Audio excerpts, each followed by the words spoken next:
Everyone, good morning. রাতের বেলায় মামাবাড়ি ছিলাম, মামাবাড়ি থেকে প্রচুর ফুল নিয়ে এসেছিলাম ঠাকুরের জন্য। হলুদ রঙের কলকে ফুলগুলো, সামনে একটা মামি আছে উনি দিয়েছিল, আর বাদ বাকি সব মামাবাড়ি থেকে আনা আকন্দের মালাটা বাজার থেকে শুধু এনেছিলাম। এই ভিডিও ক্লিপটা আমার আমাবতীর হচ্ছে, কিছু ভিডিও ক্লিপ আমার ফোনে ছিল না, অন্য ফোনে ছিল, সেই ফোন থেকে নিয়ে তারপরে তোমাদের সাথে শেয়ার করছি। তো ঠাকুরকে আমাবতীতে দিয়েছিলাম খই দিয়ে, চিড়ে দিয়ে, কলা দিয়ে, আম দিয়ে, দই দিয়ে আর মিষ্টি দিয়ে।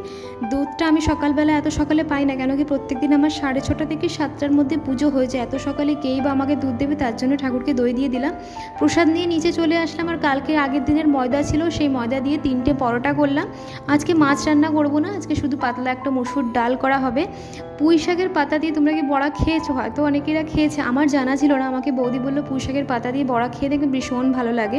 বেলা যে ঠাকুরকে ভোগটা দেওয়া হয়েছিল, ওইদিকে মা মাখছিল, সত্যি এত সুন্দর হয়েছিল এই প্রসাদটা খেতে, কিচ্ছু বলার নেই। মনে হয়েছিল সত্যি একটা অমৃত খাচ্ছি।